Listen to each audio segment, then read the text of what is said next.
Hi guys, so again for this next print it's exactly the same technique as before. So you can see here I've cut out even more of my lino tile, so that is the light grey that I've cut out. I'm just going to pop my tile down, chosen my colour. Again, you want to start off light and then gradually get darker with your colours. So with any of the printing inks, obviously you can add white to them to make them more of a pastel shade.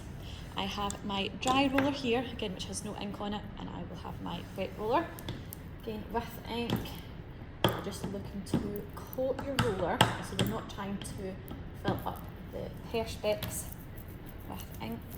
I only want enough on my perspex on my roller so I can then put it onto my tile. Again, make sure that you have your sheet of paper down. Coating the roller once again. Again, you should hear quite a tacky noise so you know that you've got enough on your tile. Again, I would say do not roll your ink out any bigger than what you see there. Try and cover your entire tile. Now this is where obviously you need to make sure that you have marked off your sections. You will obviously be able to see from the kind of corners of your tile anyway, but just to have it marked off is obviously beneficial. Try not to touch your ink when you're lifting it up. I'm going to flip it over, and what I do is I line up two of my corners first of all, pop it down with my dry roller, and then I'm going to go in and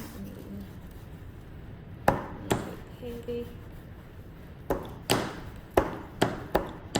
Trying to fix off as much ink as possible. Now what you might find is with the inks, the green seems to be slightly more watered down than perhaps the pink or the turquoise or some of the other colours. So again, that's something to bear in mind. If you add a little bit of white to it, it's going to be more opaque. Obviously it's a bit lighter, so I'm trying to press down as much as possible and then carefully lift off. And that is what you will have. So you can see it's starting to take shape there. Now you can see that here. So this is my very first print on the left.